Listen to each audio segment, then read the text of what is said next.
है, राग नहीं है, द्वेष नहीं है, किसी से ईर्षा नहीं करते हैं। ये सब पात्रता के सूत्र है, ये नियम है। तो उसी बात का यहाँ वर्णन किया गया है। कहा कि पात्रता तथा पात्रम समुत्सृज्य पात्रे प्रदत्तवान, जिनके पास पात्रता है उन्हें सब कुछ प्राप्त हो जाता है। महर्षि ने राजा सुतकीर्ति को बड़ी अच्छी अच्छी सी बातें बताई हैं और बड़ा आनंद हुआ।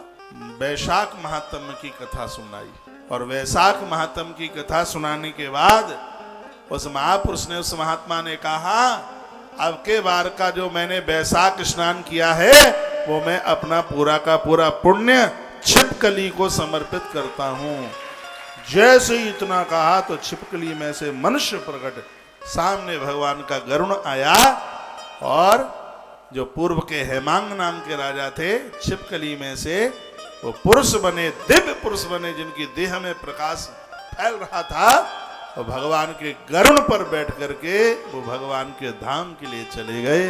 ये है वैशाख महात्म्य। अपना एक बार का उन्होंने वैशाख पुण्य दे दिया था उसको छिपकली। वैशाख महिमा उन्होंने जो स्नान दान पुण्य जो किया, बस 1 महीने का पुण्य उस छिपकली को दिया। वो मानवीय रूप में आकर के और उस महात्मा की परिक्रमा करके और भगवान विष्णु के लोक में लिखा तत्राप ज्ञानोत्थतम विप्रा विष्णु सदैव ही।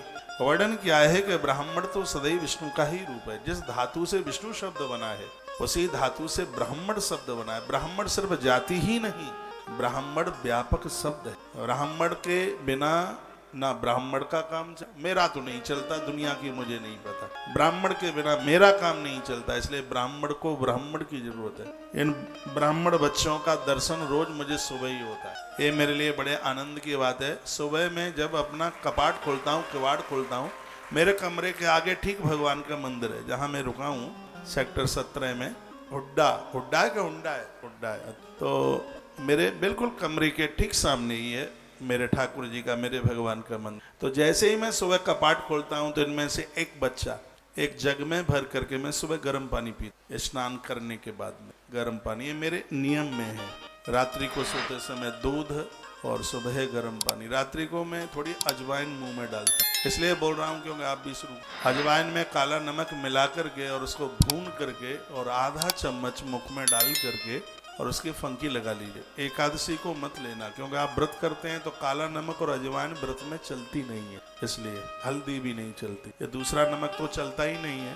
तो मैं अन्न तो खाता ही नहीं हूँ, फिर भी मैं मंगलवार और एकादशी के दिन मैं अजवाइन नहीं लेता। 2 दिन बस छोड़ देता हूँ।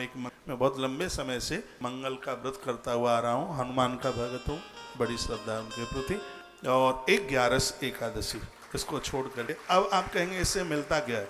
इससे ब्लड प्रेशर नहीं बढ़ता, इससे पैरालिसिस नहीं हो सकता, इससे हार्ट अटैक नहीं हो सकता और इससे पेट में कभी गैस नहीं बन सकती, पेट में मरोड़ नहीं हो सकती। ये एक अजवाइन के इतने फायदे। और आप बराबर लेते रहे तो चोटी से लेकर के तलवे तक पूरी बॉडी में कहीं दर्द नहीं रह सकता। अजवाइन काले नमक के साथ में इतनी प्रभावशाली। आप मुझे देखते हैं जब मैं व्यासपीठ पर आकर के बैठता हूं तो कमर से लेकर के ऊपर तक का शरीर हिलेगा, नीचे का आपको हिलते नहीं नजर आएगा। कभी आसन टूटता नहीं है, चाहे कथा 4 घंटे की हो, चाहे कथा 10 घंटे। जिस समय आकर के बैठा हूं, जिस आसन में, आज से नहीं 28 साल पहले से जिस आसन में बैठा हूं, आरती के बाद उसी आसन से खड़ा होता हूं। अजवाइन के बड़े फायदे। मुझे कोई बीमारी नहीं है, मैं बिल्कुल स्वस्थ हूँ।